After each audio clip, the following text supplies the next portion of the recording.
C'est un peu difficile de prendre la parole après ce film, mais il nous a ramené à ce conflit terrible qui a déchiré l'Algérie au cours de la décennie 90. On se souvient tous de ces villages massacrés, parfois aux portes d'Alger, on l'a vu. On se souvient des dizaines d'intellectuels et de journalistes abattus, des milliers qui ont fui le pays. Et puis soudain, le silence est abattu sur cette guerre civile, cette sale guerre si meurtrière. Je ne vous rappelle pas les chiffres, Léo Kahneman nous les a rappelés. Aujourd'hui, les informations qui nous parviennent d'Algérie sont en fait assez rares. Il y a toujours des morts et des blessés, ici ou là. Il y a des émeutes brèves et violentes, un peu partout, presque tous les jours. Et puis, il y a une modification qui permet au président Bouteflika, une modification de la Constitution, pardon, qui va permettre au président de Bouteflika de faire son troisième mandat et qui va faire surtout entrer l'Algérie dans le club des pays à présidence à vie. Tout cela dans un pays qui est immensément riche par la manne des hydrocarbures, un pays où d'immenses fortunes côtoient une population majoritairement pauvre, un pays que des milliers de jeunes, vous l'avez vu, tentent de fuir sur des embarcations de fortune, des jeunes qui sont épuisés, qui l'ont dit, par la malvie, la corruption, le chômage, l'absence de perspective. Alors pour parler de ce pays en crise, nous recevons ce soir, qui est à ma droite, Moustapha Bouchechi, qui est le président de la Ligue algérienne des droits de l'homme et qui est l'avocat des disparus notamment, et de toutes les personnes qui en Algérie ont été privées de leurs droits, et il y en a beaucoup. Slimane Benaïssa, qui est un dramaturge et un écrivain algérien, qui a un petit peu été aux sources du théâtre populaire en Algérie avec Kateb Yassine. Salima Rezali, qui est une journaliste et prix Sakharov des droits de l'homme, et surtout qui a été la seule femme à diriger, je crois, un hebdomadaire dans le monde arabo-musulman. Et elle a dirigé La Nation de 1994 à fin 1996, qui a été, je crois, le premier, est-ce qu'il faut dire le seul journal indépendant? J'ai tendance à le penser. En tout cas, il a été un grand journal indépendant jusqu'à ce qu'il s'arrête, qu'on l'arrête, étouffé sous les dettes. Et puis, aussi Naït Ahmed, que vous connaissez tous, pardon, qui est... on est bien obligé de le dire, un des 9 chefs de la révolution algérienne, mais qui est surtout la personne qui, dès 1963, et je dirais même dès 1962, a compris que le plus grand danger, a compris et a dit que le plus grand danger qui guettait l'Algérie était sans doute le parti unique, et qui a d'ailleurs fondé le Front des forces socialistes, qui est le grand parti d'opposition en Algérie. Alors, avant d'aller plus loin dans ce débat, enfin, avant d'entrer carrément dans le débat, je voudrais savoir un peu, faire un petit tour de table entre nos invités et savoir ce que ce film vous a inspiré. Qui veut commencer? Salima Rezali. Je crois que ça se voit sur nos visages, de la consternation, parce qu'on a beau avoir vécu toutes ces années, le rappel, même si bien sûr, comme toute tentative de résumer une tragédie de cette ampleur est nécessairement partielle et quelque part partiale, néanmoins on retrouve pratiquement les plus grands thèmes de ce qui nous a choqués, de ce qui nous a meurtris, de ce qui continue à nous meurtrir aujourd'hui en Algérie. Personnellement, je ne me ferai jamais à l'idée et du retour permanent, cyclique de la souffrance, des images de la guerre d'indépendance, et puis les octobre 88, et ensuite les massacres, et aujourd'hui les émeutes, toujours suivies de bastonnades et de répression. Et je ne me ferai jamais, à chaque fois que je regarde les dirigeants de mon pays, qui sont donc mes dirigeants par la force des choses, chaque fois que je les regarde, la façon avec laquelle ils s'expriment, ce général qui croit que c'est son boulot à lui, sa responsabilité à lui de tout gouverner dans un pays, de tout remettre à sa place, et effectivement tout ce qui dérange, il faut couper les têtes comme la reine dans Alice, et puis aussi profondément, une meurtrissure très très profonde, celle de ma génération, celle de l'indépendance, qui pensait jamais, jamais, jamais, jamais que la génération d'avant nous ferait, parce que c'est la génération d'avant qui porte aussi une très grosse responsabilité dans le retour du traumatisme, de la violence et de l'humiliation. Je ne me ferai jamais à l'idée de tous les autres, ceux de ma génération un peu plus âgés, un peu plus jeunes, qui se sont à ce point compromis dans le mensonge, dans le déni de réalité, que ce soit de la part des islamistes ou de la part des anti-islamistes. Comment est-ce qu'on a pu déshumaniser l'autre au point de se déshumaniser? Et donc, chaque fois que l'on parle de l'Algérie, qu'on voit quelque chose sur l'Algérie, que ce soit celle du passé, celle du passé très récent ou celle du présent, et quand on pense à l'avenir, on croise les doigts en espérant qu'il sera un jour beau. Chaque fois, c'est cette même, je suis désolée, c'est ce même pathos qui revient, quoi. Merci Salima Rezali. Aussi Naït Ahmed, qu'est-ce que vous avez, comment réagissez-vous à ce film? Écoutez, je suis victime d'un slogan. Ah, pardon, c'est vrai. Je suis victime d'un slogan dont je faisais trop la propagande. Du droit à l'autodétermination, l'Algérie est passée à une véritable catastrophe. Ce qui fait que aujourd'hui l'Algérie est victime du droit à la destruction. Que reste-t-il de l'Algérie qui a véritablement soulevé des espoirs inouïs dans le monde, pas seulement en Afrique du Nord, pas seulement en Algérie. Nous n'avons pas gagné la guerre, comme disent ces gros généraux. Ils ne savent même pas ce que c'est. Ils n'ont aucune culture militaire, à plus forte raison de culture politique. Et que dire sinon, lorsqu'on entend un des généraux dire nous ne tirons pas sur les manifestants, on tire en l'air, on tire en bas, et puis comment peut-on tuer? C'est se moquer du monde. Je vois que vous êtes très choqué par les déclarations que vous avez entendues, visiblement. Pas seulement, mais c'est une honte.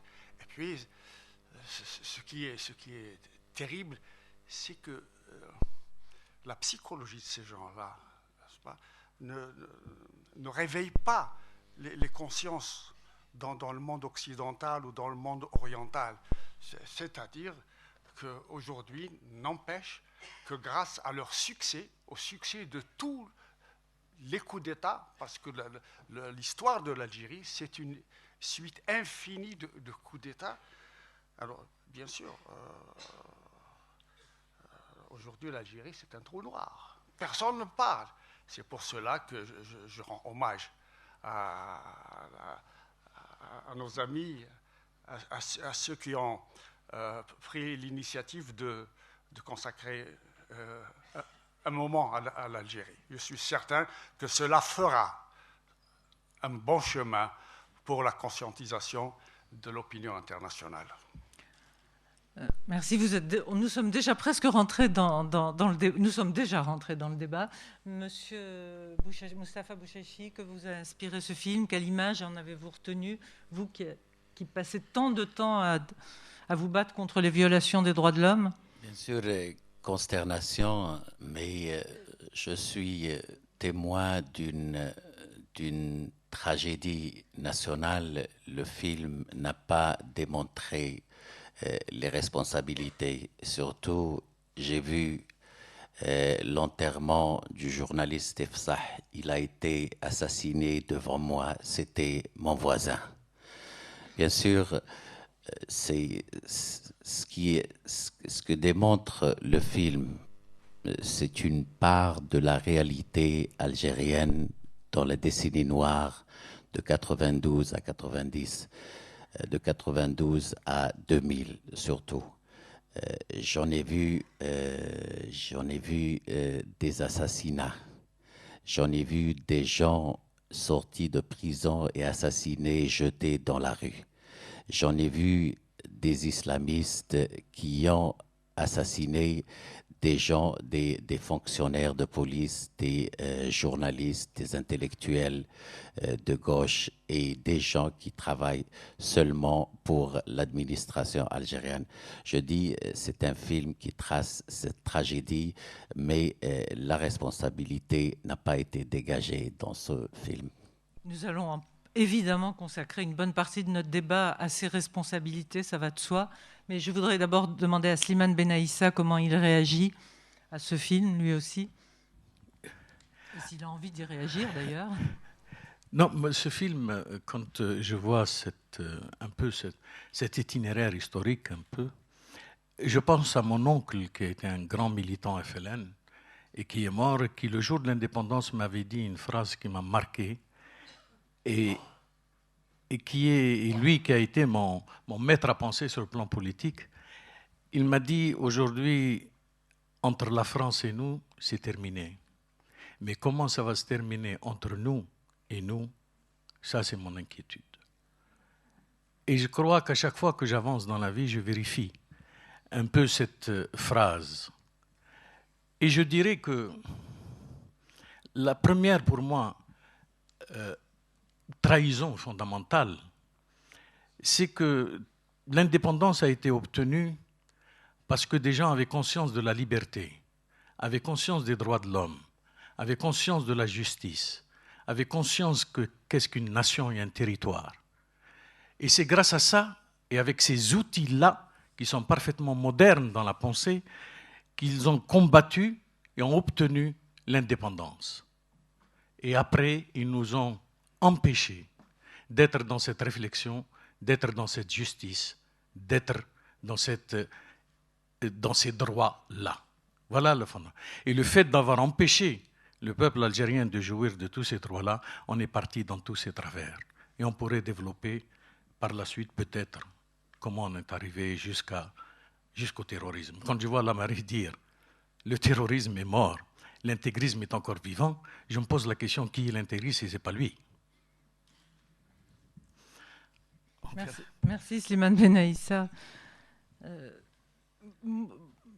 Moi, quand je vois ce film, j'ai envie de demander à tous nos intervenants si l'impression que ça m'a fait quand même, c'est qu'on a l'impression d'une catastrophe annoncée. C'est-à-dire, on a le sentiment que presque tout dans la manière dont les choses se sont passées à partir de l'indépendance, et je pense que M. Aït Ahmed pourra nous en parler mieux que quiconque, on fait qu'on en est arrivé là. Donc, est-ce que c'est chronique d'une catastrophe annoncée ? A posteriori, je pense qu'effectivement, ce film aurait été impossible à passer, à tourner et à passer dans les années 90. Dans les années 90, si vous parliez de droits de l'homme, on vous suspectait d'être un terroriste et un assassin vous-même. Dans les années 90, au beau milieu du feu de la guerre, si vous disiez que les militaires, c'était pas les gentils, que ce qui était en jeu, c'était pas sauver la modernité, c'était pas sauver la République, qu'en réalité, on avait affaire à un pouvoir, M. Hossein Aït Ahmed le dira mieux que moi, qui a fait parce que historiquement, et je ne veux pas mettre tout sur le pouvoir, mais il y a aussi des responsabilités qui vont plus loin dans l'histoire, le fait que nous ayons été acculés à nous défendre et à nous libérer par la force a fait que quelque part s'est ancré dans nos têtes l'idée que c'est seulement par la force qu'on obtient réparation et justice. Le drame dans cela, et après on a vu toutes les tragédies qui vont se dérouler pendant la guerre d'indépendance et ensuite à l'indépendance et les différents coups de force dénoncés à chaque fois par M. Hossein Aït Ahmed avec d'autres, mais il a le mérite d'avoir été le premier de manière constante à le faire, c'est que on est passé à ce sentiment de plein droit, de pouvoir tout bafouer, de pouvoir tout piétiner sans avoir à rendre compte à personne. Bien sûr, maintenant avec le recul et surtout maintenant après l'extraordinaire élection d'Obama, comme on dit dans les médias, tout le monde est en train de revenir sur toutes ces thèses comme quoi pour lutter contre l'islamisme, pour lutter contre le terrorisme, tout est permis, tout est possible, chronique d'une catastrophe annoncée. Certains disaient on ne peut pas sauver un pays ou une société en utilisant des méthodes atroces. On ne peut pas aider une société à se construire après 130 ans d'horribles dénis d'humanité. C'est ça la colonisation, c'est un déni d'humanité, c'est un déni de société, c'est un déni d'État. Donc prendre son indépendance, c'est commencer à construire son État, sa société et son humanité, les reconstruire à partir des bribes qu'on a. Et si vous avez là des gens qui s'installent en disant ouais, on a gagné, on est les plus forts, on est les meilleurs, et tous ceux qui vont se mettre en travers de nous, on va leur faire entendre raison comme on a fait entendre raison à la France. Alors forcément, à ce niveau-là, si vous êtes à ce niveau de perception des choses, oui, c'était une chronique d'une catastrophe annoncée. Mais quand on voit le nombre de gens parmi les plus admirables qui ont soutenu de manière indéfectible ce régime, catastrophe après catastrophe, cri de colère contre cri de colère de la part de quelques rares politiques comme M. Ahmed, mais de la part de la société algérienne aussi, eh ben, on se dit que oui, maintenant, c'était une catastrophe annoncée, mais on l'a annoncée tellement de fois que c'est qu'une fois qu'elle a été consommée qu'on peut la titrer comme ça. Alors, nous sommes vraiment presque au cœur des responsabilités, mais avant de rentrer vraiment là, je voulais poser une question à Moustapha Boucheïchi. Un peu avant la fin du film, on voit le président Bouteflika qui apostrophe très violemment les mères de disparus et qui a ce cri sur le passé est mort, le passé est mort. Est-ce que, Maître Boucheïchi, vous qui êtes président de la Ligue des droits de l'homme, vous pensez que ce passé qu'on essaye tellement d'enterrer en Algérie, c'est-à-dire ces années de sang, est-ce que vous pensez que ce passé est mort et est-ce qu'il est mort et est-ce qu'on peut tourner la page comme ça?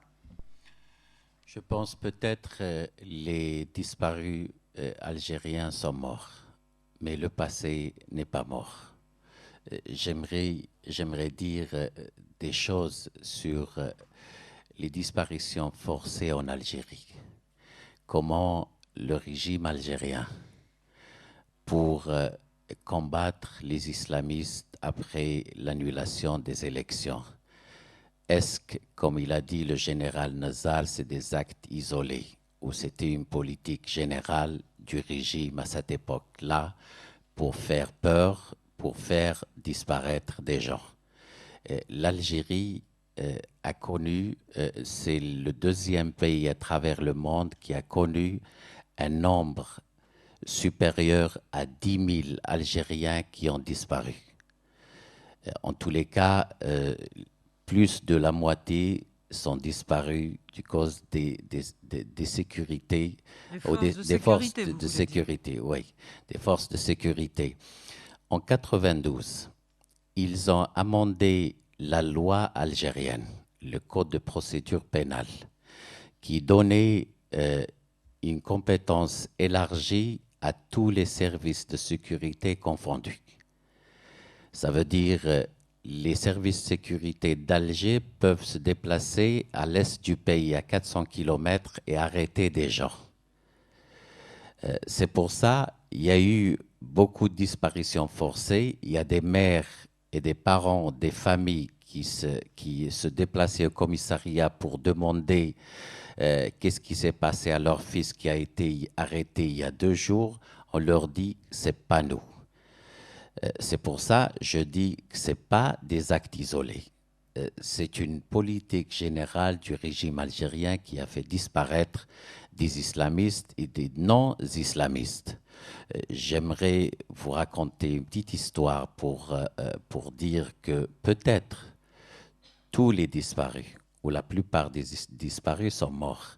J'ai reçu une famille de disparus il y a 1 semaine. Leur fils qui a été arrêté, poursuivi en justice. Son affaire a été programmée pour être jugée le 17 novembre 1993.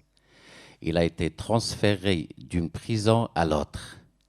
Et au cours de la route, les services de sécurité, ils sont arrêtés, ils l'ont abattu. Ils ont fait une déclaration de presse comme quoi un terroriste a été abattu dans tel endroit. C'est pour vous dire que la plupart des disparitions forcées en Algérie, peut-être ils sont morts, mais je pense le combat des mères des disparus, des familles des disparus reste là. Il ne peut pas y avoir de réconciliation nationale si le problème des disparus n'est pas élucidé. Mais quand vous dites, Moussafa Bouchechi, que vous pensez que la plupart, malheureusement, de ces disparus sont morts, comment est-ce que vous pensez que les autorités algériennes sont capables d'assumer la manière dont ils sont morts? Ils refusent la responsabilité politique, ils refusent la responsabilité pénale. Avec la charte pour la réconciliation nationale qui a été promulguée en 2006, le président de la République, qui était l'initiateur de cette loi, il demande à tous les Algériens d'oublier ce qui s'est passé. Il interdit à tout le monde, aux familles des disparus, il interdit de parler des disparus, soit à l'intérieur du pays ou à l'étranger. Si vous parlez des disparus en Algérie et la responsabilité des services de sécurité, vous pouvez être poursuivi en justice et condamné de 3 ans à 5 ans. Plus que ça, même si vous avez un frère ou un père qui a disparu, arrêté par les services de sécurité, si vous décidez de porter plainte parce que vous avez rencontré les gens qui l'ont arrêté, les juges d'instruction et les procureurs, c'est la loi, leur interdit d'ouvrir une enquête judiciaire. Ça veut dire c'est l'impunité totale. Ils nous demandent de retourner la page sans savoir ni vérité ce qui s'est passé sur les responsabilités, ni le droit de demander la justice. Ce que vous nous dites, c'est que le passé, à défaut d'être mort dans les cœurs, a été enterré par une loi, est mort par décret. Aussi, Naït Ahmed, vous avez déjà amorcé le débat en expliquant que nous en sommes arrivés là par une série de coups de force. Justement, je voulais vous demander comment ce pays qui est l'Algérie, dont la lutte de libération a fait rêver des générations quand même, comment en est-on arrivé à cette situation-là? Je pense... Pardon. Ah, pardon. Moi, je hais la technologie.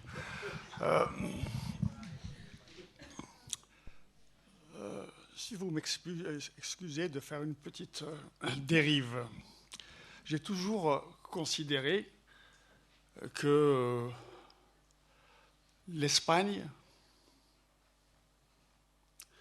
ne sait pas le destin de l'Espagne ne s'est pas décidé à Madrid.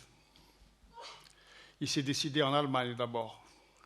Puis il s'est décidé surtout à Paris et à Londres. Lorsque les Allemands ont envoyé des avions, lorsqu'ils ont envoyé des panzers soutenir Franco, il n'y avait aucune solidarité. On se rappelle que le prétexte donné par les leaders de la gauche ou de la droite libérale en Europe, ils étaient persuadés que c'est le Parti communiste, c'est les staliniens qui étaient dominants dans la République espagnole, ce qui n'est pas vrai. Mais de toute manière, là, je dirais, c'est pour ça que pour moi, en dehors de l'expérience de terrain, cet exemple de l'Espagne est resté comme véritablement un élément de lucidité. Parce que le destin de l'Algérie ne s'est pas décidé à Alger. ne s'est pas décidé lors du référendum le peuple algérien a voté presque à l'unanimité. Non, il s'est décidé. Il s'est décidé en France, par le général de Gaulle. C'est bizarre, parce qu'il est d'une culture extraordinaire, mais il se disait, avec ses politiques, ses courants de gauche en Algérie, on ne sait pas où ça va, comment respecter les décisions prises à Évian. Donc, De Gaulle a soutenu la police politique algérienne qui avait déjà des contacts avec lui. Donc le grand danger, ce n'est pas tellement l'armée, c'est la police politique. Les gens qui ont été formés à Moscou, ont été formés aussi à l'Allemagne de l'Est, et surtout pour la propagande, etc. Ils ont été formés. Bon, alors ce que je veux dire, c'est que Nasser a toujours considéré l'Algérie comme une province. Il a soutenu Ben Bella. Pour eux, l'Occident doit être complètement disparaître de l'Afrique du Nord et notamment de l'Algérie. Alors, non seulement donc l'Espagne a connu cette défaite inouïe, mais la conséquence, c'est que Hitler, ça a été pour lui l'autoroute. Et avec les conséquences que nous connaissons. Et par ailleurs, en ce qui nous concerne, lorsque les forces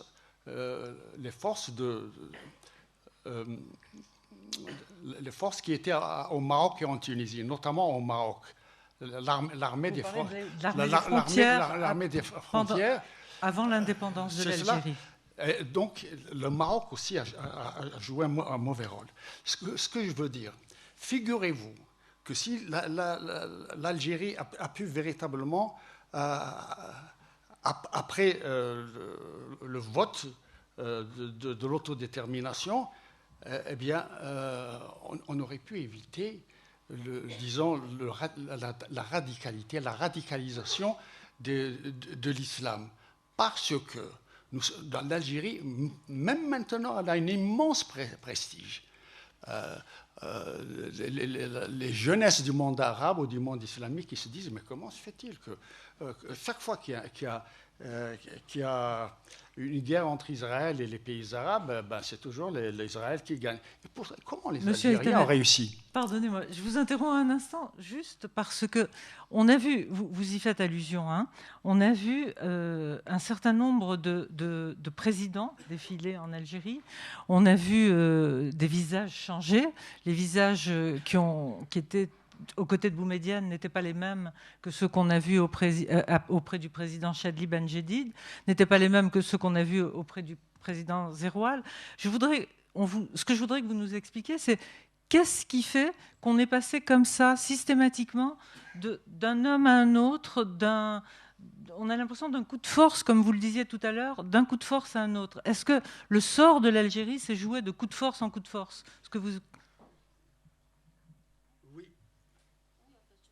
Pardon, tu veux? Non, parce que... Madame Rezali? Non, mais je ne suis pas historienne, et lui est un acteur de l'histoire. Je peux même dire une chose. C'est mal de ma part d'aller très loin.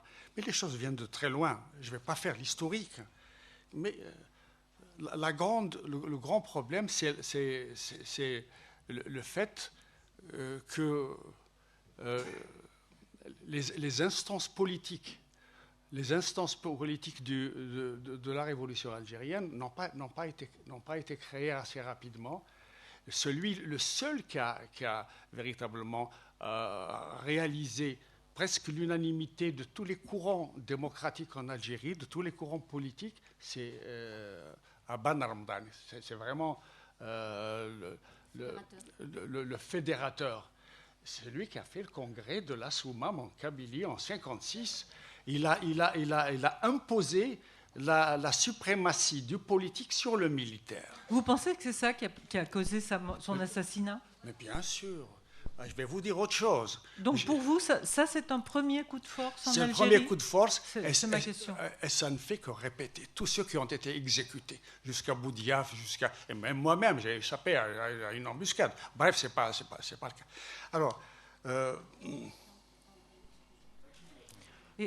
pardon?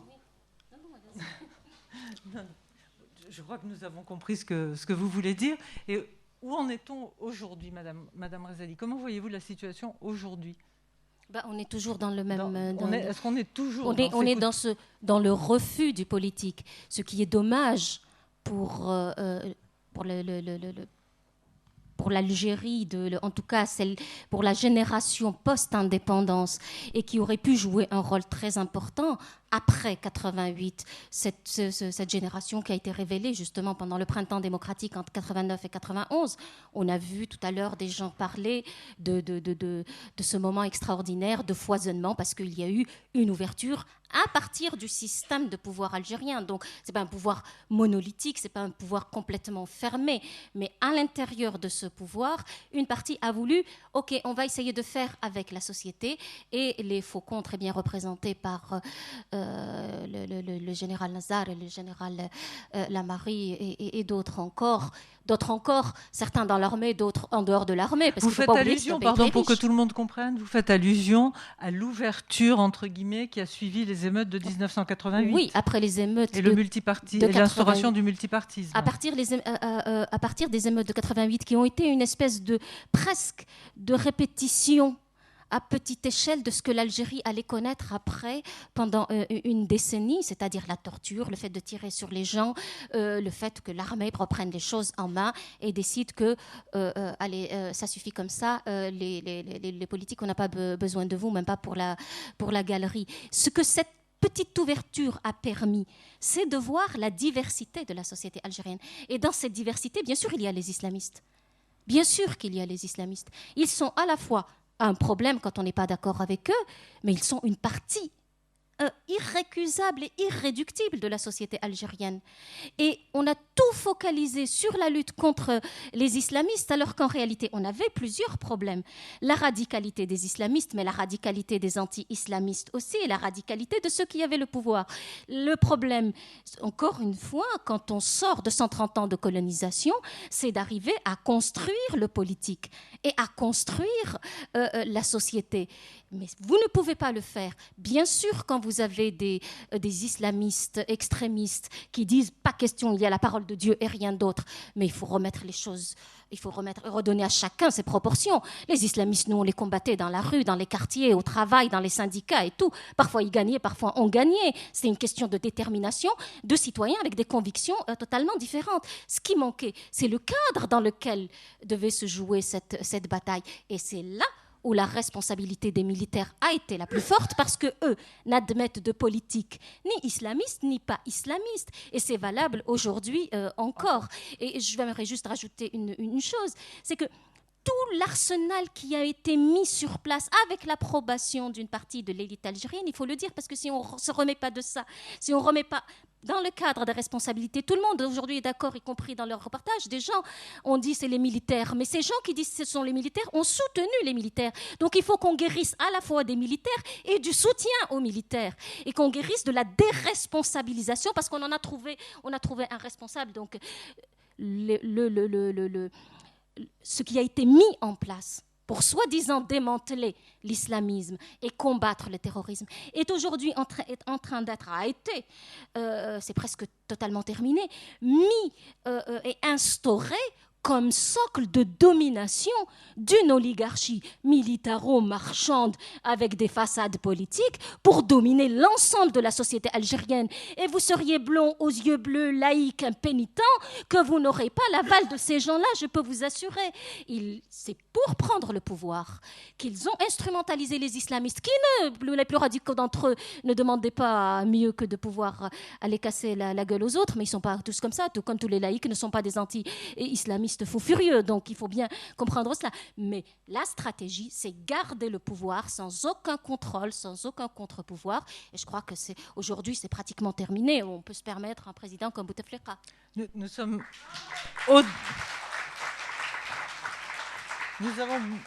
Nous avons déjà beaucoup avancé dans le débat, mais juste, en gros, j'écoute aussi Naït Ahmed, je vous écoute, j'écoute Moustapha Boucheïchi, j'entends coup de force militaire, coup de force des services de sécurité.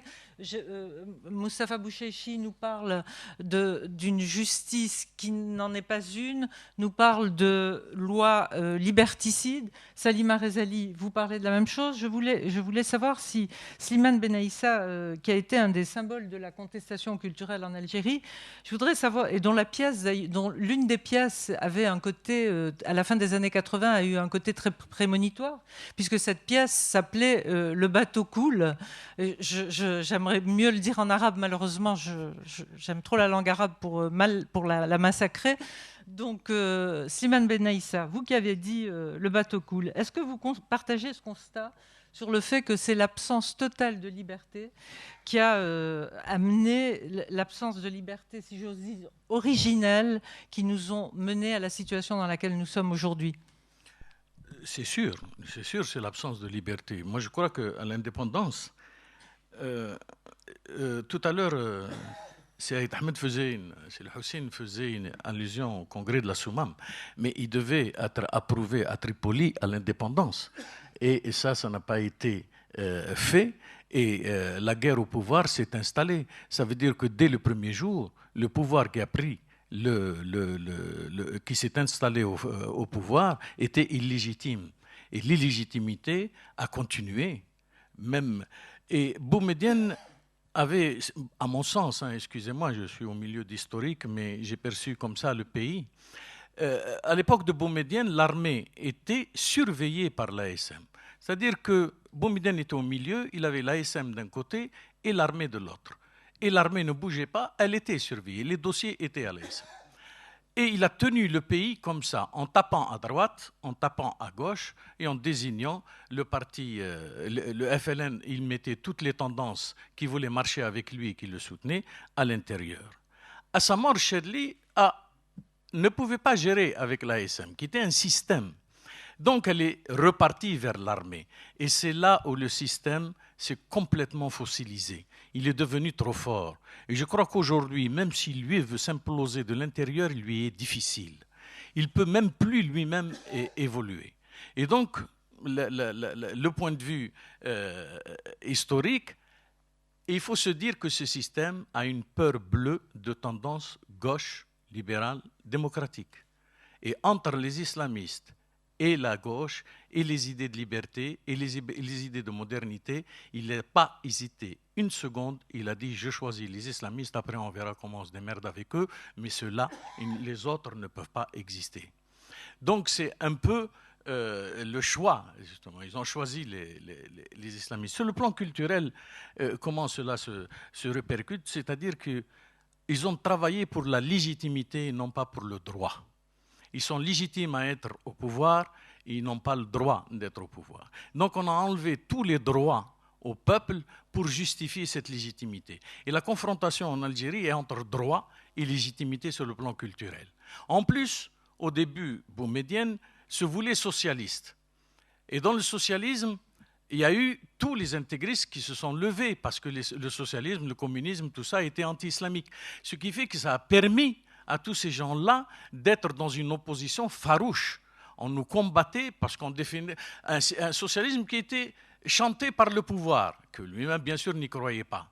Et donc, ça a donné la présence sur le plan politique et social de ces gens. En 1976, quand la charte nationale a été mise au débat public et populaire, ils étaient déjà organisés. Dans tous les débats, les islamistes rentraient pour faire passer 3 mentions. L'islam, religion d'État, la liberté de la femme dans le cadre de l'islam et l'Algérie appartient à la Ummah Islamia. Quand ces 3-là Ces 3 articles sont rentrés dans la Charte nationale de 1976. On a mis 30 ans à lutter que contre ça, parce qu'on était déjà polarisés là-dessus. Mais ça leur a donné la possibilité, eux, de se développer sur la base de ces arguments et de s'amplifier, de s'organiser et d'être beaucoup plus maîtrisés pendant que... Voilà comment le cheminement, si tu veux, culturel s'est fait jusqu'en 88. En 88, les libertés étaient complètement bousillées avec le parti unique. Salima Rezali, vous voulez intervenir sur ce point parce que je sens que vous voulez intervenir. Oui, je fais partie des gens en Algérie, au même titre que Slimane Ben Aissa, qui ont des convictions irréductibles.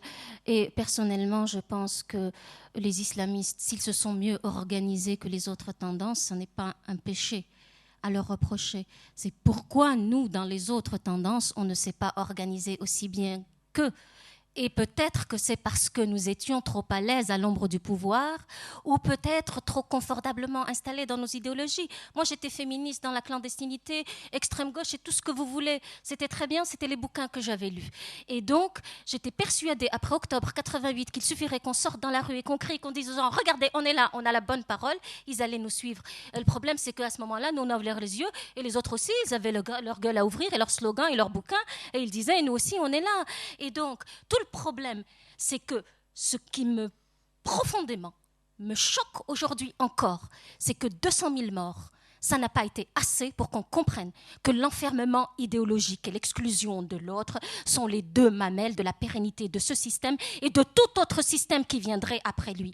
Qu'aujourd'hui, le pouvoir, c'est pas parce qu'il trouve que les islamistes sont moins dangereux que nous. C'est pas vrai. Si on était fort, on serait dangereux.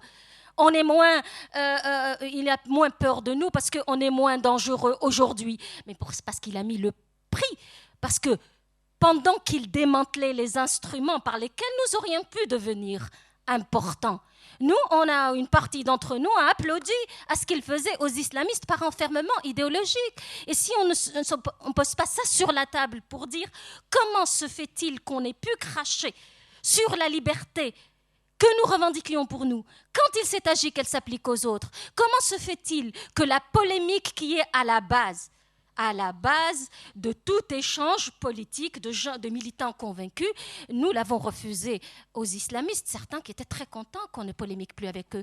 Nous, dans les associations de femmes, on était déjà très diverses en tant que féministes, il y avait tous les féminismes possibles et imaginables, et puis un beau matin, on s'est retrouvés, regardez l'évolution, on a commencé par manifester, et les islamistes disaient c'est bida, c'est interdit que les femmes manifestent dans la rue. Quand ils ont vu qu'on avait des dizaines de milliers de femmes avec nous, ils ont dit on est trop bêtes, nous on peut en sortir 10 fois plus, et ils en ont sorti 10 fois plus. Certains d'entre nous ont dit il faut arrêter, non, elles c'est des islamistes, donc elles peuvent pas être pour la liberté, c'est pas des vraies femmes.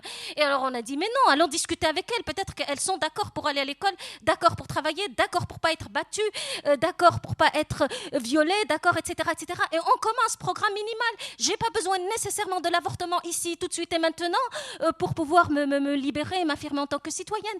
Tout ça, on nous a dit vous ne pouvez pas le faire. Et je peux vous signaler tout de suite que la dernière interview que j'ai donnée dans la presse algérienne, c'était au journal Horizon, avant de prendre mon propre journal, c'était parce qu'on avait eu un débat avec, nous en tant qu'association pour l'émancipation des femmes, on avait fait un débat avec des femmes islamistes et on a discuté, qu'est-ce que ça peut être le programme commun des femmes avec des islamistes, parce qu'elles sont là et on fera avec elles comme vous ferez avec eux, ou bien on ne fera rien du tout. Salima Rezali, je crois qu'on a parfaitement compris votre point de vue. Je voudrais deux phrases. Deux phrases, et Moustapha Bouchechi, ensuite. Je voudrais deux phrases. Je voulais clarifier le point de vue de Salima, mais on vous écoute. Pas le clarifier, le résumer, parce qu'il était parfaitement clair. La différence entre les intégristes et les gens, disons, de gauche, grosso modo, c'est que la gauche avait une culpabilité populaire. Elle ne savait pas aller vers le peuple. Et ça a été le premier handicap, même s'ils sont des enfants du peuple. Nous, ils cherchaient une façon de mobiliser le peuple, alors que pour les intégristes, la mobilisation était immédiate sur la base de la religion, sur la base de la tradition, sur le renforcement des statuts de la femme, du frère, de la famille, tel que le dicte l'islam. Le problème était là. Moi, je parlais du pouvoir. Tandis que ce que nous faisons... Moi, quand j'ai écrit une pièce au-delà du voile, et que si je ne l'avais pas amorcé au départ dans la tradition pour amener le public à aller vers de nouvelles idées ou autre chose, on ne peut pas avancer dans la société. Ce qui manquait à toutes ces idées modernes, c'était cette amorce dans l'authenticité du pays pour les amener vers un ailleurs, vers quelque chose. Ce que les intégristes n'avaient pas.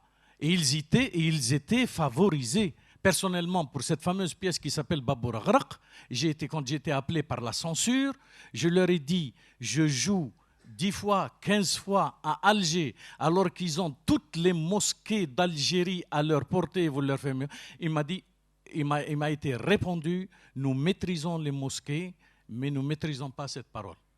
Merci Slimane Benaïssa. Vous vous retrouvez en tout cas avec Salima Rezali sur au moins un point, c'est que rien n'a été fait par les autorités algériennes pour arrêter l'ascension des islamistes. Exactement. Après, il y a des discussions plus idéologiques. Moustapha Bouchechi, vous avez demandé la parole sur ce point, j'imagine. Ensuite, monsieur... Non, sur ce point, parce que l'arrêt du processus électoral en janvier 1992, bien sûr, il est présenté par les militaires et par la gauche aussi, que c'est pour sauver le pays, sauver la démocratie. Moi, je pense que l'arrêt du processus électoral, ça a été un coup d'État contre la démocratie et contre le pays. Parce que je me souviens, les élections législatives ont été programmées en juin 1991 et les islamistes n'allaient pas participer aux élections. Les militaires ont refusé de faire des élections avec l'FFS et l'FLN et d'autres partis. Ils ont refusé. Et puis, ils ont déclaré l'état de siège. Le mois d'octobre, le leader du FIS, M. Hachani, il était en prison. Ils l'ont fait sortir de prison. Le ministre de l'Intérieur de l'époque disait des élections sans le FIS, ce n'est pas des élections. C'est pour ça, moi je dis que les militaires, ils ont manipulé tout le monde. Ils ont manipulé la gauche et peut-être ils ont manipulé les islamistes pour les pousser et faire un coup d'État et le vendre plus facilement en Occident. Aussi, Naït Ahmed, vous avez passé une grande partie de votre vie à plaider pour la démocratisation dans votre pays et vous avez aussi passé une grande partie de votre vie à combattre le pouvoir militaire. Qui gouverne vraiment en Algérie ? Qui a gouverné depuis l'indépendance en Algérie? Qu'on soit clair sur cette question. D'abord, si tu permets... Oui, si tu permets, la technologie est contre. Voilà. Si tu permets, j'aimerais mettre fin à la plus grande escroquerie de la propagande des militaires. Le danger islamiste. Il n'existe pas de danger islamiste. Il n'y en a pas. Je donne un exemple. Les événements historiques vont très vite. On oublie les éléments stratégiques.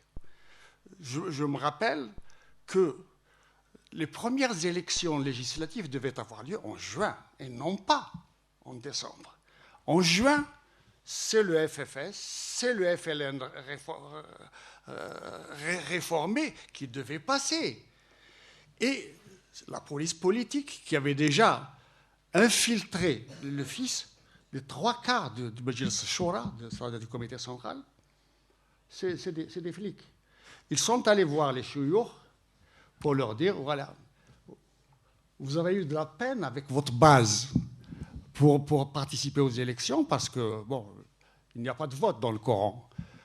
Et si vous savez très bien que vous allez perdre, et ça sera terrible. C'est à ce moment-là que les chefs du FIS ont fait une conférence de presse, ils ont appelé une grève générale, et moi j'ai téléphoné au Premier ministre, Mouloud Hamrouche, je lui ai dit, mais c'est les Panzers qui est là, c'est les bruits de bottes qui sont là, il faut que nous nous voyions. Nous nous sommes vus en délégation, et puis j'ai dit, s'il vous plaît, laissez-moi faire une manifestation une manifestation pour montrer qu'Alger n'est pas Téhéran. On a décidé cela sans qu'il y ait la couverture de la police. Déjà, c'est une responsabilité immense, alors qu'il y a le fils qui a ses éléments. Donc, c'était une gageure. On a tout préparé. Eh bien, le 6 juin devait avoir lieu la manifestation à laquelle j'ai appelé. Et c'est celle que j'ai rappelée le 2 janvier, qui a eu des avant l'annulation des élections. L'annulation. Alors, le 6 et le 5, les panzers sont descendus à Alger. Ils ont failli tuer Mouloud Hamrouch, le Premier ministre de l'époque. Le Premier ministre. Voilà. Évidemment, ils ont changé de gouvernement pour préparer la réussite du fils. Cette réussite était inscrite dans la réalité du terrain. Mais ils avaient aussi prévu, dans un premier temps, ni FFS, ni démocratie. C'est ça qui est important. Et ils ont tout fait pour que le fils... Pardon ? Je crois que s'il y a un consensus, on voit bien que les positions, nos intervenants ont des appréciations, des nuances dans leur raisonnement, mais je pense qu'il y a un réel consensus autour de cette table sur le fait que rien n'a été fait, bien au contraire, pour arrêter la victoire des islamistes et leur ascension d'abord et ensuite leur victoire aux élections législatives. C'est-à-dire l'armée, pour apparaître comme la seule alternative pour en finir avec les islamistes, eh bien, ils ont manipulé de telle sorte que lorsque monsieur, que nous avons vu tout à l'heure, est venu me demander si c'est bon, qu'est-ce qu'il fallait faire lorsqu'ils ont le fils est passé. Je lui ai dit, c'est votre faute, vous avez tout fait pour qu'il passe. Et puis il m'a dit, mais alors, qu'est-ce qu'il faut faire? J'ai dit, moi je vous demande l'autorisation de faire une manifestation pour montrer qu'Alger n'est pas Téhéran, et vous allez voir. Et moi, j'ai senti dans la population que les gens ne savaient plus quoi faire. Donc, nous allions à une véritable, je dirais, à une véritable dynamique nouvelle qui permet de sauver la transition démocratique et même d'aller plus loin. Et arrive l'annulation des élections en 1992 et le début des affrontements. C'est ça. Mais, monsieur Ait Ahmed, est-ce que vous considérez qu'aujourd'hui, l'armée est toujours, non pas au pouvoir, mais est-ce qu'on a changé simplement les visages de l'armée, puisque une partie des généraux qui étaient là pendant la décennie 90, les uns sont morts de mort naturelle, les autres sont éloignés du pouvoir, les autres sont en retraite. Est-ce qu'on a simplement changé de visage? Est-ce que la nature du système algérien a changé? Ou est-ce que nous sommes toujours dans un système militaire où les services de sécurité gardent toute leur importance? En ce qui concerne l'armée... et le micro, c'est indispensable. En ce qui concerne le rôle de l'armée, ou disons le statut de l'armée, moi j'ai toujours considéré que c'est la police politique qui mène. J'ai été interrogé en Angleterre une fois me disant qu'est-ce qui se passe dans votre pays, pourquoi il y a cette dictature. Je leur ai dit, mais c'est la police politique qui dirige en Algérie. Contrairement à ce qui s'est passé dans les démocraties populaires, les partis communistes contrôlent les services, contrôlent l'armée. Ce qui est tout à fait contraire chez nous, c'est la police politique qui dirige l'armée d'une certaine manière et qui également occupe le sport et occupe tout ce qui peut exprimer la société algérienne. Et alors j'ai dit, c'est pas étonnant lorsqu'il y a eu un coup d'État à Moscou, eh bien le chef du parti a réduit le KGB. Tandis que chez nous, ils font ce qu'ils veulent parce qu'ils ont tout préparé, ils ont noyauté. Maintenant, les violences ne sont pas seulement des violences militaires. Depuis 50 ans, c'est les violences du marché informel, c'est les violences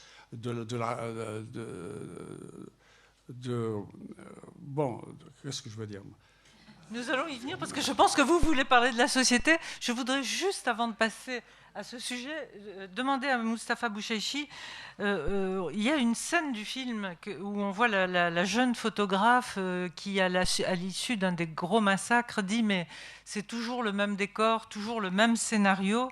Et une question off faite par les gens qui ont fait le film pose la question de « mais que faisait l'armée pendant ces massacres ?» Est-ce que, monsieur Bouchechi, qu'est-ce qu'on peut répondre à cette question ? Et une des réponses serait dans « a-t-on arrêté des gens ? Y a-t-il eu des procès dignes de ce nom ? A-t-on arrêté des chefs des groupes armés ?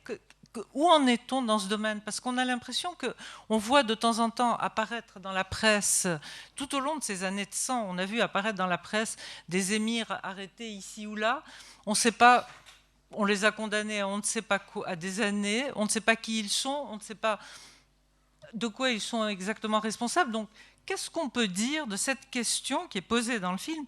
D'abord, que faisait l'armée pendant les massacres ? Et ensuite, mais qui a puni qui ? Bien Je sûr. ne parle pas des tueries en disant pour qui a puni qui. Je dis, les autorités ont-elles essayé de trouver les artisans de ces massacres, car il y a quand même, là, dans leur attitude, on peut comprendre si elles ont voulu savoir de quoi il s'agissait ou pas.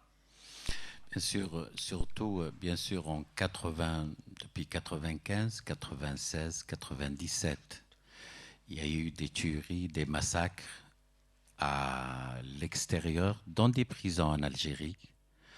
Il y a eu des journalistes qui ont été assassinés. Moi, j'étais présent à la cour spéciale, j'étais présent dans les tribunaux algériens pendant toute cette période. Il n'y a eu jamais de terroristes présentés devant les tribunaux accusés d'avoir perpétré des massacres. Il n'y a eu jamais de gens qui ont été présentés aux tribunaux pour avoir assassiné des journalistes. C'est pour ça la question qui se posait pendant les années 90, qui tue qui, c'est une question légitime parce que c'est des centaines, si ce n'est pas des milliers qui ont été assassinés et que personne n'est présenté devant la justice pour répondre de ces crimes, malgré que la justice est instrumentalisée. Mais jusqu'à présent, il n'y a pas eu d'enquête sérieuse sur les massacres dans les prisons ou à l'extérieur. Il n'y a eu jamais une enquête sérieuse sur l'assassinat des intellectuels et des journalistes en Algérie. C'est pour ça que je dis que le problème reste posé sur la responsabilité des crimes commis, puisque jusqu'à présent, il n'y a pas eu d'enquête sérieuse. Vous voulez dire un mot ? Salima Rezali ? Non, j'allais vous poser la même question en allant un peu plus loin. Les assassinats, les grands assassinats, ceux qui ont frappé beaucoup l'opinion en dehors des assassinats, des massacres de masse, ont été d'abord l'assassinat du chanteur Matou Blounès. Est-ce que ce crime a été éclairci ?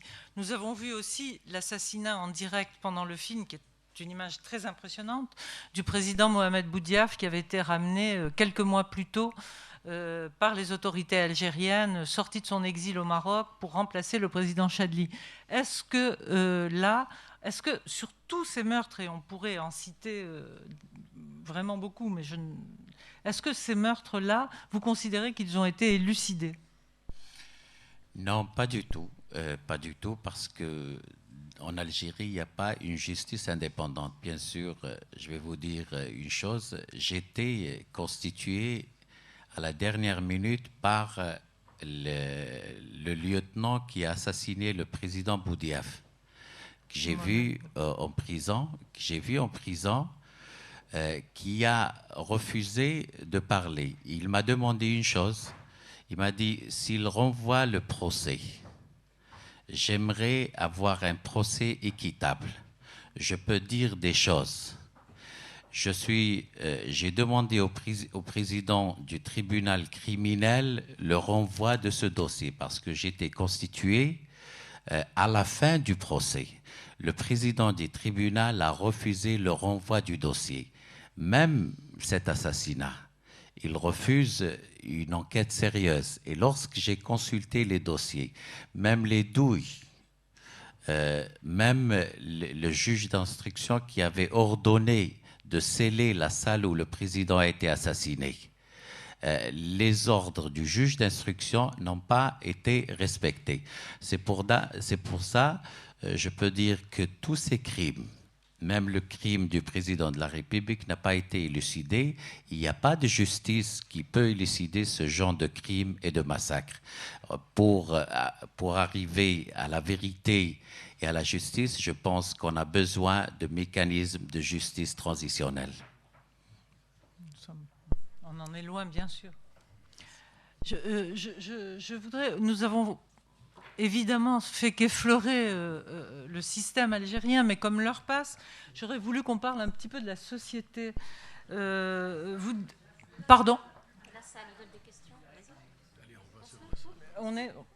Alors, on va poser les questions, on va prendre les questions de la salle et puis on va essayer de, malgré tout, Alors, qui a une question ? Autrement, je pose... Oui, il y a un micro quelque part, mais je voudrais... On voit très mal avec les lumières, avec la lumière, donc Mais je voudrais d'abord... Attendez, je voudrais d'abord poser une question pour ouvrir le débat avec la salle. Je voudrais demander à Salima Rezali ou à qui veut répondre... on a beaucoup décrit l'absence de liberté, le vide politique. Je voudrais savoir si c'est cette absence de liberté, ce vide politique, qui explique que depuis quelques années, les émeutes se multiplient un peu partout dans le pays. On a l'impression qu'on est dans un pays un peu en ébullition permanente. J'ai trop souvent fait partie de la salle pour répondre. Je vais répondre très rapidement. Juste une chose, je vais vous dire. Je donne la parole tout de suite après. Je suis venue d'Alger lundi. Dimanche soir, c'était la fête du Mouloud chez nous, la fête de l'anniversaire du prophète. Et c'est une fête où habituellement on exprime sa joie aussi en faisant des feux d'artifice et des pétards. Il se trouve que depuis quelques années, c'est un commerce très, très, très, très juteux et dans lequel, bien sûr, ne peuvent tremper que des gens très, très puissants. La loi algérienne interdit strictement l'importation, la vente, le commerce et l'achat de ces produits pyrotechniques. Il se trouve que dimanche, à la veille de ma venue ici, avec le stress qu'il y a toujours à voyager, etc., on a passé la nuit au balcon. J'ai la chance d'habiter un peu en retrait du centre-ville et de pouvoir regarder toute la ville d'Alger. C'était infernal. Je trouve scandaleux que les ambassades étrangères continuent à faire les diplomates continuent à envoyer des billets où ils disent le gouvernement maîtrise ceci, maîtrise cela. Ils ne maîtrisent rien du tout. Si vous aviez vécu cette nuit-là, un État qui se respecte et qui dit qu'il interdit l'importation, la vente et le commerce et l'achat des produits pyrotechniques. C'était des bombes incroyables. Je peux vous assurer que c'est inouï ce que c'était. Pendant des heures, une folie furieuse qui montre bien, et tous les jours avant, dans tous les journaux et dans tous les médias, on faisait des émissions pour dire aux gens, attention, les produits, c'est interdit. Ça se vend partout. Partout, en plein jour. C'est interdit. Et qu'est-ce qu'on invite à la radio, à la télévision, etc. On invite les médecins pour qu'ils viennent expliquer aux parents irresponsables qui achètent des choses horribles comme ça à leurs enfants que ça fait très mal. Et on compte le nombre de blessés et on invite les gens de la protection civile pour qu'ils disent que ça fait plusieurs semaines que déjà on a commencé à utiliser ces produits et qu'ils ont été obligés d'intervenir parce que dans un quartier, une maison a sauté parce que ça a touché le gaz, etc. Tout ceci pourquoi ? Pas seulement pour l'anecdote et pas seulement parce que ça m'a empêché de dormir et que chaque année, cette fête que j'adorais quand j'étais petite, je la hais maintenant, parce que voilà le système dans lequel on se trouve et la société que cela produit. Et cela m'inquiète au plus profond de moi-même, parce que j'ai des enfants et que j'aimerais qu'ils continuent à vivre dans ce pays. C'est que ce système a voulu à la fois utiliser des lois pour interdire aux Algériens de faire quoi que ce soit et de se donner la latitude, lui, de contourner toutes les lois par ailleurs. Donc, c'est par le même port qui m'empêchera, moi, de sortir ou de rentrer. Mon micro-ordinateur, on ne fabrique pas en Algérie, mais je ne peux pas le sortir parce qu'il y a 36 000 démarches à faire, etc. Que par ce port-là rentrent ces tonnes et ces tonnes et ces tonnes de produits pyrotechniques extrêmement dangereux. Et ce sont ces mêmes autorités-là qui ont fait en sorte que cette société est en train de devenir tout simplement une société déboussolée au sens propre du terme. Cela ne signifie pas que tous les Algériens sont en train de devenir fous, mais quand la société devient folle, c'est le lien qui devient impossible. Et c'est ça qui pose fondamentalement problème. Et c'est pour ça que je dis à Slimane, mais simplement parce qu'il est là, mais pas parce que je pense que c'est lui qui représente cette tendance, mais la responsabilité. Aujourd'hui, je suis d'accord avec M. Aït Ahmed, elle est politique, et je suis d'accord avec Maître Bouchachi, elle est juridique aussi, mais la responsabilité morale et intellectuelle de désamorcer ces ferments de violence qui aujourd'hui font que l'Algérien se bat contre lui-même. Et je vous assure, tous ceux qui ont vécu cette nuit-là à Alger et dans les grandes villes algériennes vous diront il y a quelque chose qui va très mal quand les gens se mettent à mettre le feu à leur propre maison. Et je m'excuse parce que j'ai dit que vous aviez promis, Salima Rezali, d'être courte. Nous allons donner la parole à la salle parce qu'effectivement, la salle la réclame. Je crois voir un monsieur là-bas. Nous sommes un peu aveuglés par la lumière. Je vais peut-être commencer puisque j'ai le micro. Ah oui, alors effectivement. Vous prendrez la parole un peu plus après, monsieur. Je me présente en 2 mots. Mon mari est algérien et il a travaillé en tant que journaliste pendant la décennie qu'on a appelée plus tard noire. Moi, je suis par ailleurs française, donc on porte, je crois, enfin en tout cas moi, tout Français qui a un peu une conscience porte une certaine, en tout cas, culpabilité un peu inhérente, comme vous l'avez rappelé tout à l'heure. Je crois que le passé a induit certains comportements, mais enfin, on ne voudrait pas faire des raccourcis. Pardonnez-moi, oui. Est-ce que vous pouvez poser votre question? Parce que je crois que beaucoup de gens veulent poser une question. Alors, donc posez plutôt des questions que des commentaires. Je vais essayer de faire Pardonnez-moi. On a vu dans le film Mourad Dina, qui est peut-être d'ailleurs dans la salle, non, qui est donc un ancien du FIS, qui vit tranquillement au Pénard à 2 pas de là, à Mérin, à Genève, et dont on réclame ponctuellement l'extradition, je ne sais pas, de guerre lasse, en tout cas, on le laisse vivre ici tranquillement. On dit qu'on ne peut pas établir les responsabilités, mais si on n'arrive même pas à extrader quelqu'un qui vit dans un état de droit, et je voudrais juste finir, on l'a vu dire dans le film, grosso modo, les journalistes qui ont été assassinés, 103, hein, si mes chiffres sont bons, pour les journalistes, mais il y avait les artistes, tous les autres intellectuels, les médecins, finalement, c'est bien fait pour leur gueule, fallait en payer le prix. Attendez, là vous êtes dans un commentaire, on a compris. Non, alors ma question, alors je rassemble les idées, donc Mourad Dina qui est un Mérin, bon. Non, mais on n'arrive pas à extrader un homme qui vit dans un état de droit. Comment établir toutes les énormes responsabilités par ailleurs? Voilà. Excusez-moi, j'ai fait au mieux. Quelqu'un veut répondre? Oui, on prend plusieurs questions. Monsieur, je crois d'ailleurs que c'était plutôt un commentaire que vous aviez envie de faire qu'une question. Donc, monsieur. Merci, et puis merci pour tous ces témoignages et ces films. Et simplement 2 questions. Est-ce que les massacres, par exemple, des moines français ou bien celui de Mostaganem qui était évoqué ici, étaient des massacres as usual ou c'était pour frapper d'autres communautés, comme notamment cette confrérie soufie des Alaouïas de Bentounès à Mostaganem? Et l'autre question, ça serait peut-être plutôt peut-être à la concert de journaliste ou à monsieur Sinaït Ahmed, est-ce que c'est pas parce que la diplomatie algérienne est considérée comme une des plus efficaces au monde dans les organisations de l'ONU avec celle de Cuba qu'il y a un grand voile de flou sur l'activité ou la compréhension des événements historiques et politiques de l'Algérie? Merci. Monsieur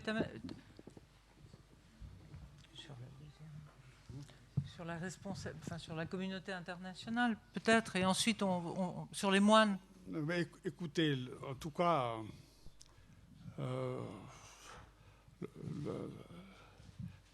l'égorgement, les tueries qui ont pris la vie des moines n'a pas été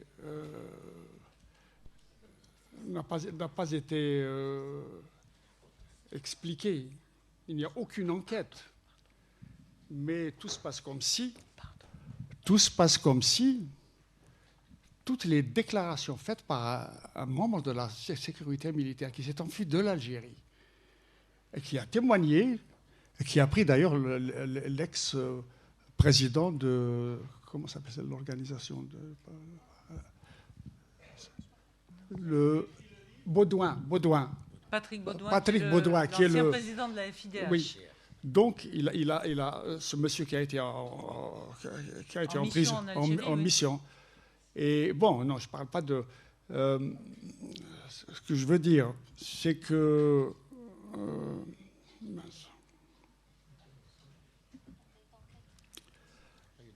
c'est-à-dire le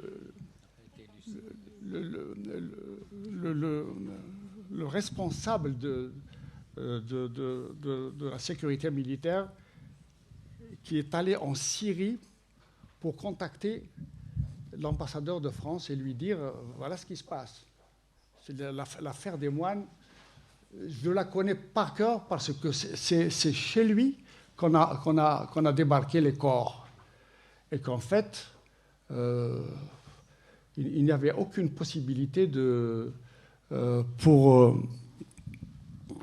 aucune possibilité de faire une enquête.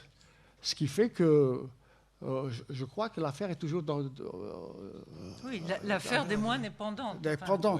Voilà. Ça n'a jamais été élucidé, bien sûr. Il y a des gens qui ont été présentés devant la cour de Blida. Bien sûr, dans les PV de police, il reconnaît leurs responsabilités, mais devant la cour, ils sont venus pour dire qu'on n'a rien à voir avec cette affaire, on a été torturés. Mais jusqu'à présent, l'affaire des moines n'a jamais été élucidée par la justice algérienne. Salima Rezali, mais juste un mot, parce que nous avons comme il y avait beaucoup de monde, nous avons ouvert une autre salle et on me fait signe qu'il y a des questions, il y a 2 questions dans l'autre salle et il serait injuste que les gens qui sont dans l'autre salle ne puissent pas poser de questions.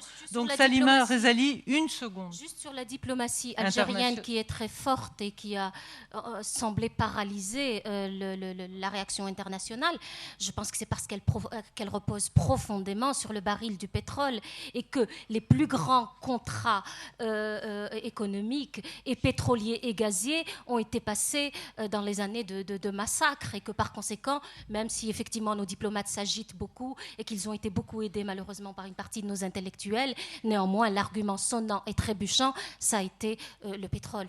Le pétrole et le gaz, bien sûr. On peut avoir les 2 questions de l'autre salle ? Oui, bonjour. Vous m'entendez ?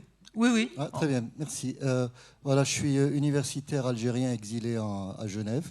Alors, je voudrais tout d'abord dire que j'adhère totalement aux idées de Madame Salima Rezali, c'est les idées fédératrices qui reconnaît en tout cas le spectre idéologique varié des Algériens. Et ça, je pense que c'est très important de s'accepter les uns et les autres, quelles que soient les idées. Et c'est un début pour construire un pays. La deuxième chose que je voulais dire, juste un commentaire et j'arrive aux 2 questions que je veux poser, c'est que j'estime que c'est vrai qu'un pays qui doit avancer, c'est un pays où il y a liberté et justice, où chacun est libre de s'exprimer comme il veut et où il y a une justice qui doit faire son travail. Et je pense qu'en Algérie, maintenant, avec tout ce qui s'est passé, et après 200 000 ou 300 000 morts, je veux dire, où des pays avec ce prix qui a été payé auraient déjà changé, je pense que ça commence par...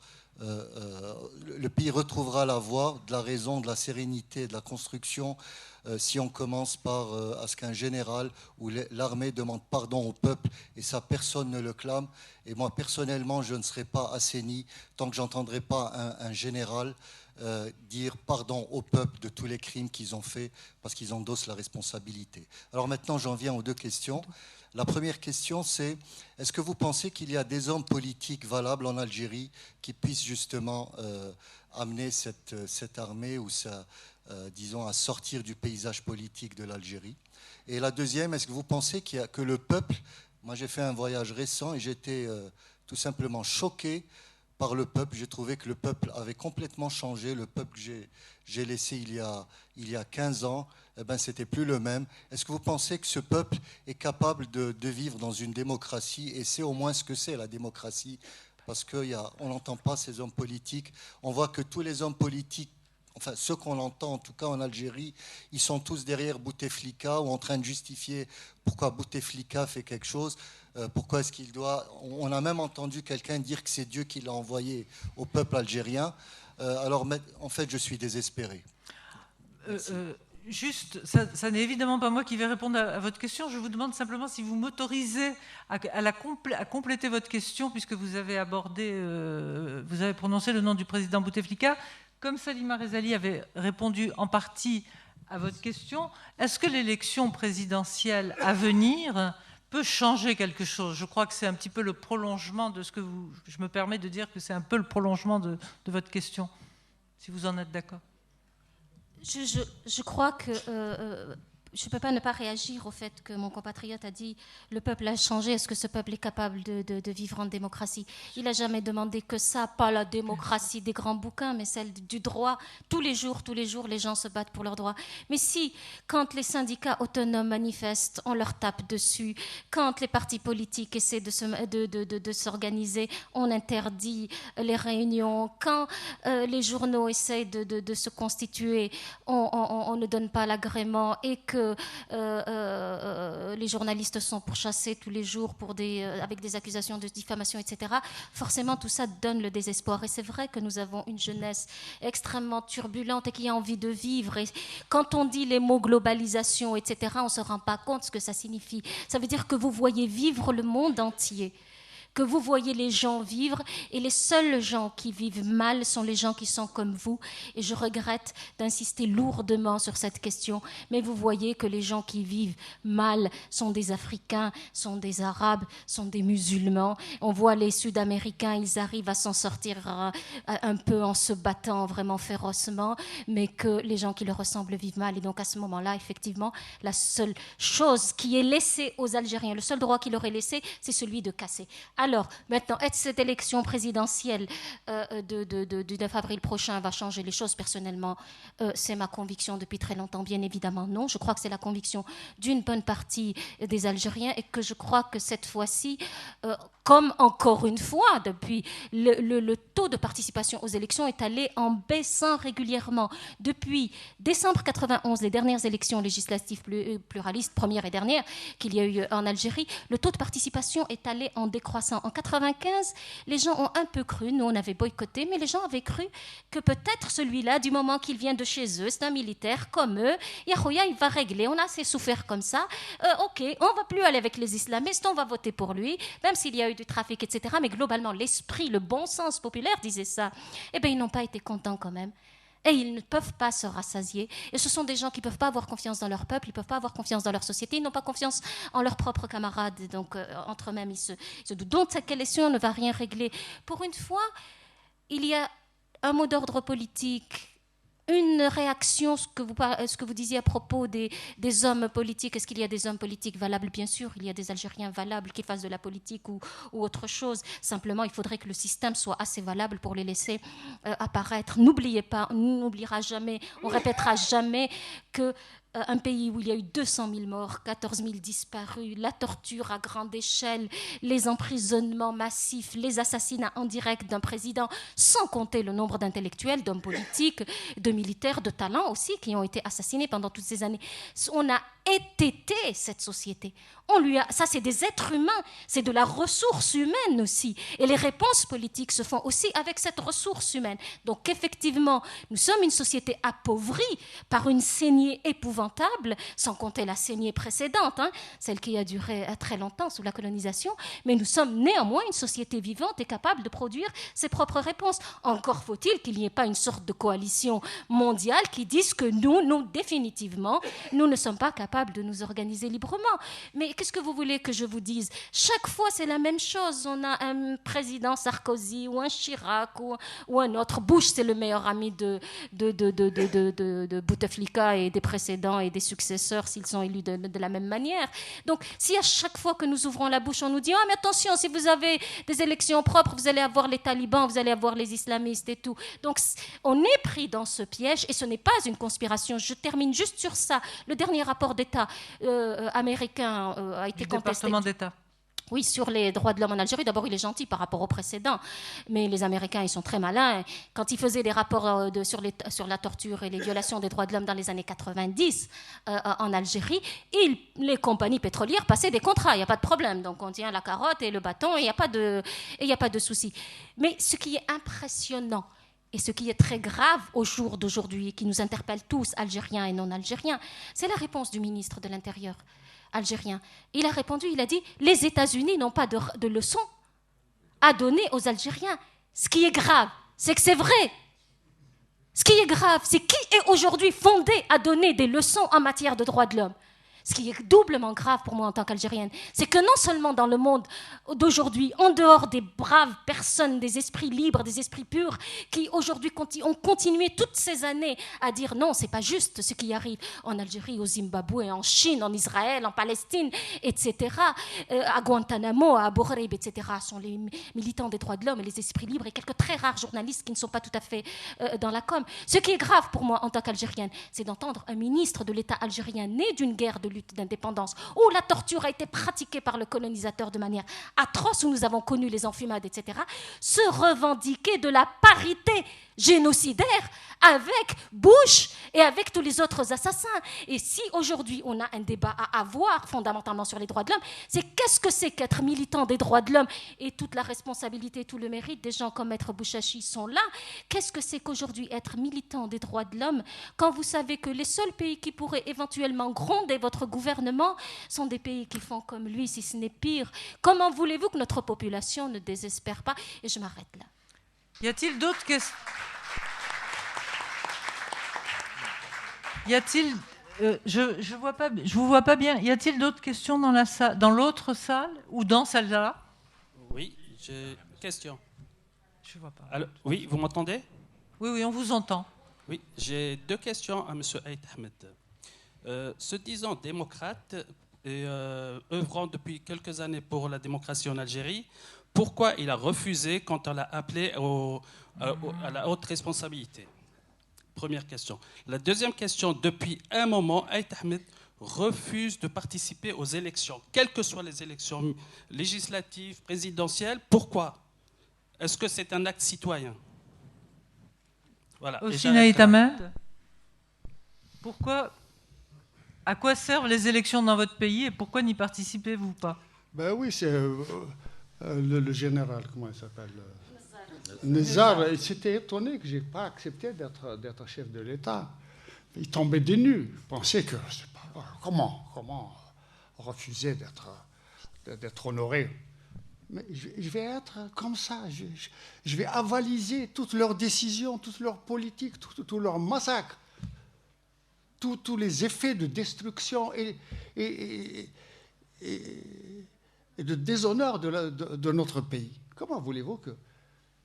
J'ai été frappé par le fait que l'ex-ministre des droits de l'homme, qui était chef de la Fédération de France, m'a dit on lui a proposé d'être... Il a refusé. On lui a proposé d'être président. C'est quoi ça? Moi, j'ai mes convictions. Ce qui m'importe, ce sont les souffrances du peuple algérien. Alors, la deuxième chose, écoutez, moi, je me suis présenté aux élections. En 99. C'était la première fois. Et je me suis fait violence. Le général Zeroual, qui était à ce moment-là à la présidence, m'a envoyé une délégation en me disant, voilà, moi je démissionne parce que ça ne va pas, je ne fais pas ce que je veux, je démissionne. Mais j'aimerais bien que vous participiez. Sans votre participation, il n'y aura pas de... disons, les gens n'auront pas de confiance en ces élections. J'ai dit, mais quelle garantie vous me donnez? Il a dit, vous venez ici et puis on discute. J'arrive là-bas. Je lui dis, écoutez, bon, il m'a dit, mais quelles sont vos garanties? Je lui ai dit, écoutez, vous êtes là depuis 45 ans. Et vous nous donnez 15 jours pour faire la campagne électorale. Je ne m'étais pas présenté. Mais la campagne électorale, 15 jours dans un pays 4 fois la France. Il m'a dit, je ne peux pas. Comment tu ne peux pas? Tu es président, qu'est-ce que c'est que ça veut dire? Qu'est-ce que ça veut dire? J'ai claqué la porte. Et puis après, je vous raconte enfin, un peu ce qui est collatéral, mais qui m'importe. J'ai voulu partir aussitôt. Partir parce que moi, le suffrage universel n'existe pas en Algérie. Il n'existe pas. Tout est trafiqué. C'est l'administration qui fait tout. C'est donc la raison, Monsieur Aït Ahmed, de votre refus de participer aux élections. Oui, mais par contre, nous participons en général à toutes les élections municipales, parce que nous avons le contact avec la population. Pour le reste, aller dans une assemblée nationale qui est aux ordres pas du pouvoir. Non, c'est une question de dignité. Et je vais vous dire autre chose. Des Algériens très, très riches qui ont fait honnêtement leur propre fortune m'ont proposé à mes amis, 2 d'entre eux, que je prenne leur avion pour faire la campagne électorale. Et mes amis étaient très contents. Au parti, ils étaient contents parce que va avoir un avion. J'ai dit, vous ne me connaissez pas. Vous ne connaissez pas votre peuple. Je viens de Suisse. Je vais faire la chasse au safari. Ils vont me taxer de ceci et cela. Mais j'ai fait la campagne. Et mes amis... En voiture, je crois. En voiture, je crois. Mais c'est là où j'ai attrapé l'affection cardiaque. Mais bon, qu'est-ce que je veux dire? Vous avez dit l'essentiel, je pense. Est-ce qu'il y a une autre question dans la salle? Autrement, oui, parce qu'autrement, il y a une autre question. J'entends, mais je ne vois pas. En fait, plus qu'une question, je voudrais remercier vos intervenants, simplement pour leur courage, parce que nous qui vivons dans démocratie et qui sommes assoupis dans le bonheur démocratique, je me dis quel courage il faut quand même pour défendre les droits de l'homme et toutes les causes que vos invités défendent. Et ça, rien que pour ça, ça valait la peine d'être ici ce soir. Et merci. C'est nous qui vous remercions, monsieur. Et nous organisons ces débats pour cela. Est-ce qu'il y a une autre remarque, une dernière question? Non. Moustapha Bouchechi, vous avez un mot à dire?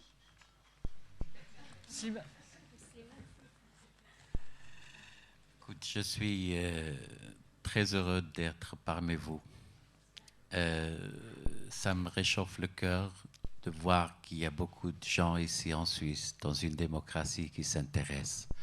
Nous, les militants des droits de l'homme en Algérie, je pense sentir votre solidarité. Ça nous encourage davantage à travailler. Je vous remercie. Je voudrais préciser que Moustapha Bouchechi est arrivé il y a quelques heures, je crois en fin d'après-midi d'Alger, et repart dès demain matin tôt. Ça donne l'idée du coup. Voilà. Slimane Ben Aïssa, vous voulez ajouter quelque chose? En revenant du Darfour, oui, effectivement, j'ai... Non, moi je voudrais me joindre à mes amis pour remercier les organisateurs de ce festival, de cette rencontre autour des droits de l'homme. Et je pense que l'Algérie a besoin qu'on lui rappelle les droits de l'homme et le droit. C'est ce qui manque essentiellement. Nous sommes dans un pays où, elle disait tout à l'heure, Salima, on contourne le droit. Il n'existe même pas. Il existe pour ceux qui veulent l'utiliser. Dans les secteurs où le pouvoir a besoin de lois efficaces, il les a faites pour lui. Là où le peuple a besoin de lois efficaces pour survivre, il n'y a pas de loi. C'est-à-dire, c'est une justice à 14 000 vitesses et c'est contre ça qu'il faut lutter et nous essayons de le faire tous tant qu'on est, avec chacun ses moyens. Voilà. Merci à vous tous. Voilà. En tout cas, merci à vous d'avoir été si nombreux. Je pense que ça montre l'intérêt qu'on porte tous à l'Algérie. Merci d'être restés si tard et à très bientôt.